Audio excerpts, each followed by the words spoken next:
So to begin, although we're not together on campus right now, I want to acknowledge that Mohawk College is situated on the traditional territory of the Haudenosaunee, Anishinaabe, and Neutral peoples, within the land protected by the Dish with One Spoon Wampum Agreement, and is currently home to many Indigenous peoples from across Turtle Island. In this moment of being disconnected from one another, it's really important that we remember that we are still connected to the land, its lessons, and its histories. Get outside in safe ways, watch the buds opening on the trees as spring continues to awaken, and get to know the histories and stories of the land where you live too. So my name is Taylor Burzins. My pronouns are she and her. I'm the Social Inc coordinator. And the theme of this chat today is 2SLGBTQIA plus self-care. So thank you so much for everyone for being on this call today. To start off, why don't you introduce yourselves and maybe tell us about good things that have been happening since you started to work from home.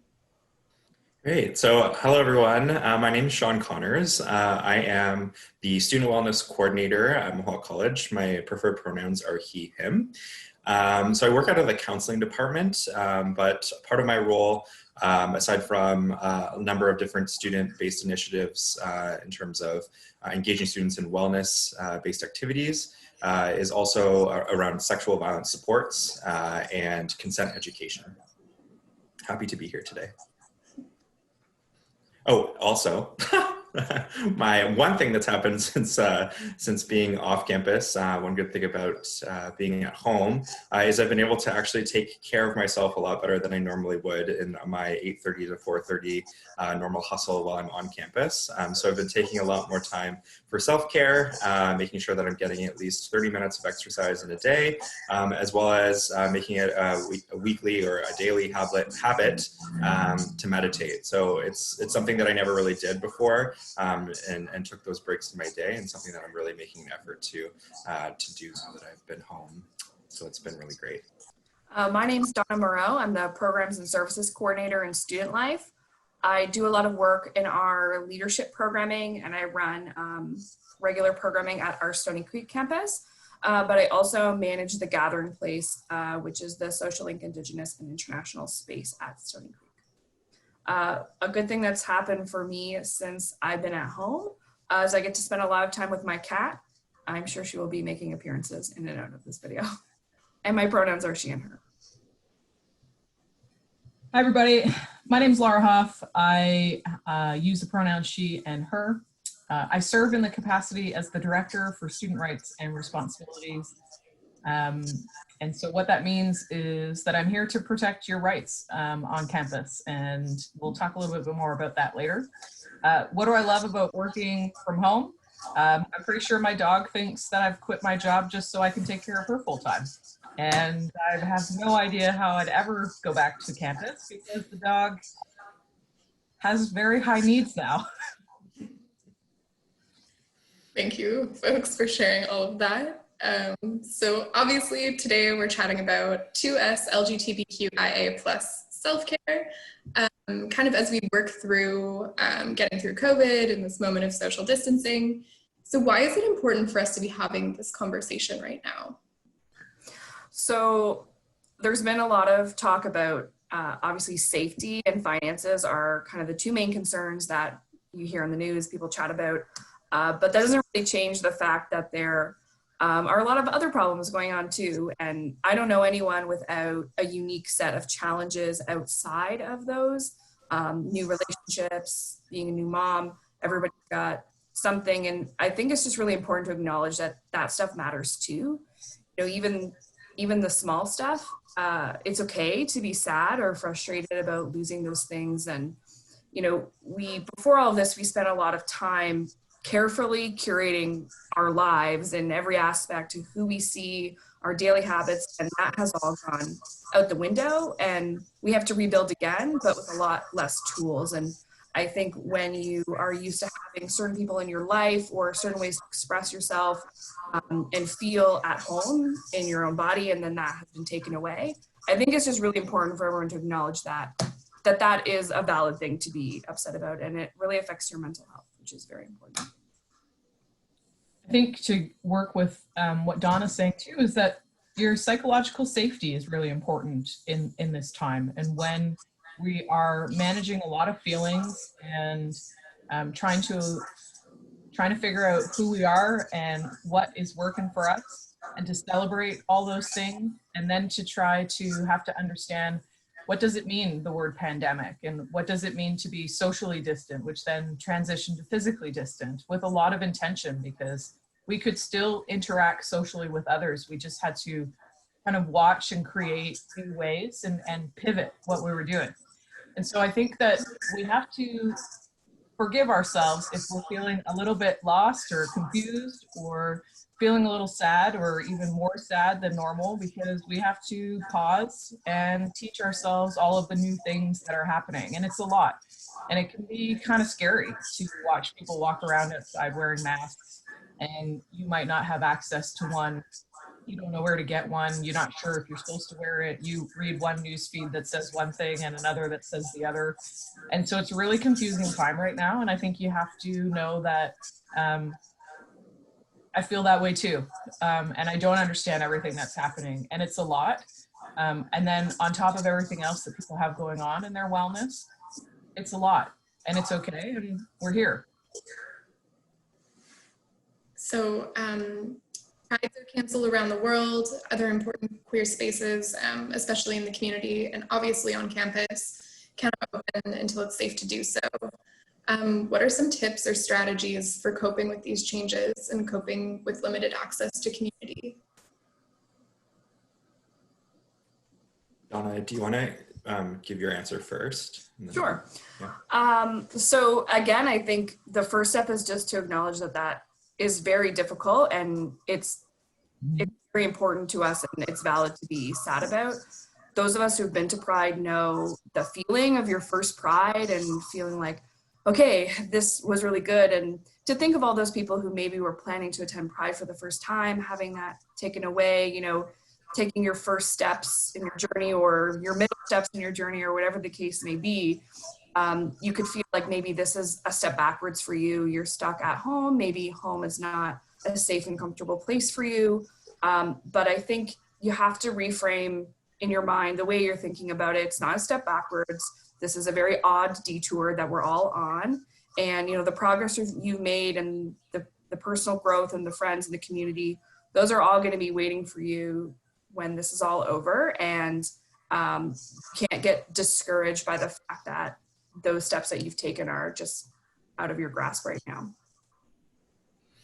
Great. And kind of to tie into that, and the reason why I wanted Donna to answer first, was finding a way to continue to connect with your community. So technology is obviously an amazing thing. Making sure that you're finding time to still gather with your friends, whether it be one-on-one or in groups, over FaceTime or Facebook Messenger, Zoom, whatever platform, you know, that's comfortable for you and that works for everyone. For me personally, I've formed a really awesome community of support with a number of my university friends. And it kind of just happened organically. We decided one Friday, I think it was probably the first Friday actually, when isolation started, that we wanted to all connect. And typically we get together in person once a year, and it's a really awesome gathering, and we all get to catch up with one another, and it's really like awesome reboost to my heart and soul. And now we have it every Friday, which literally would have never happened in the past. So it's a really awesome tradition that we've started, and one that has kind of just been born out of being isolated and feeling that need to connect with one another. So don't discount that. I think that, again, it seems like a really simple solution, but it's absolutely a really positive way to continue to stay connected to the folks that mean the most to you in your life. Thank you. So Laura, could you tell us a bit more about the services you offer on campus and how 2SLGBTQIA+ students can access those digitally? Yeah, so I want to share with people that the Student Rights and Responsibilities Office, we're here for you.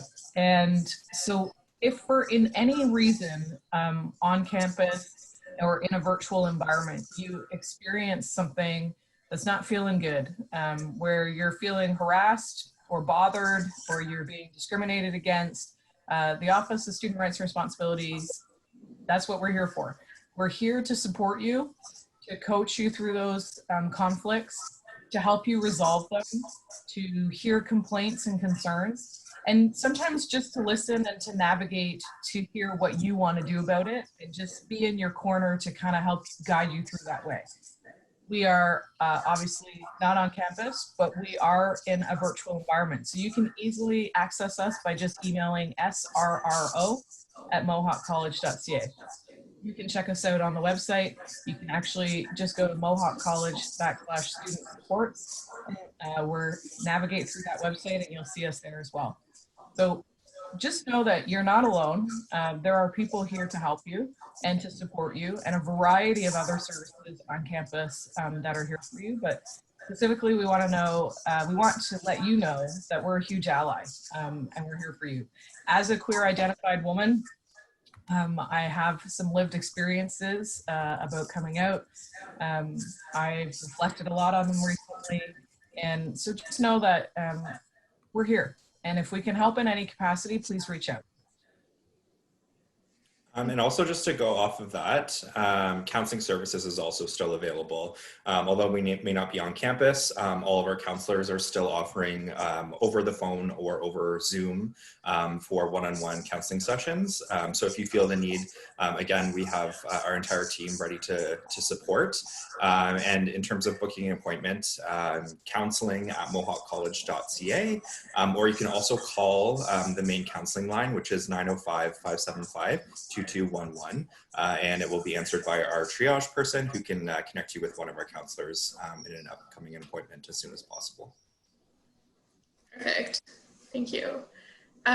So to kind of close this off, do you want to tell me a bit about some fun resources or content that 2SLGBTQIA plus students might want to check out online? Awesome.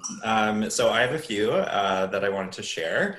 So the first one is Tumblr, although it may seem like maybe a little bit outdated. I'm not sure how many students are still on there.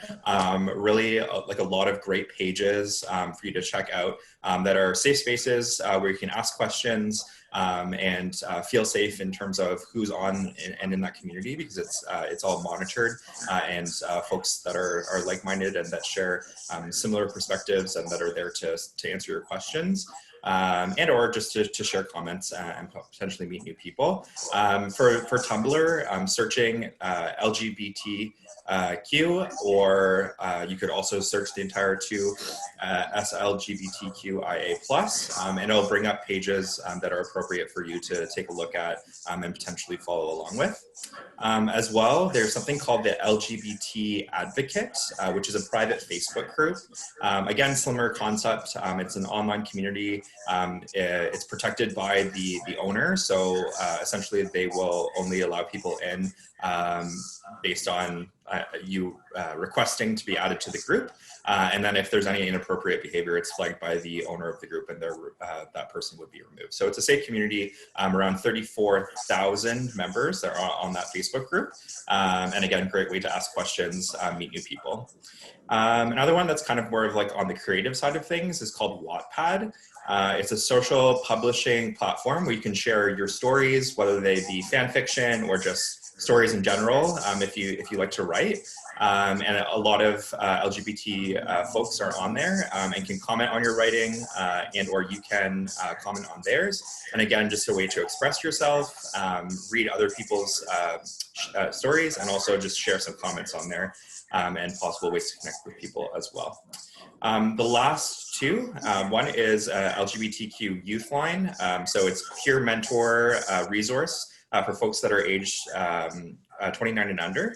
And it can be accessed through phone, text, or online chat. I don't necessarily have the phone number, but the web link to access is www.youthline.ca. And then the last one, this is the real fun one, is Club Quarantine. So it's a daily 2SLGBTQIA+ Zoom dance party curated by organizers in Toronto. So check that one out for sure. It's found through www.instagram.com/clubquarantine.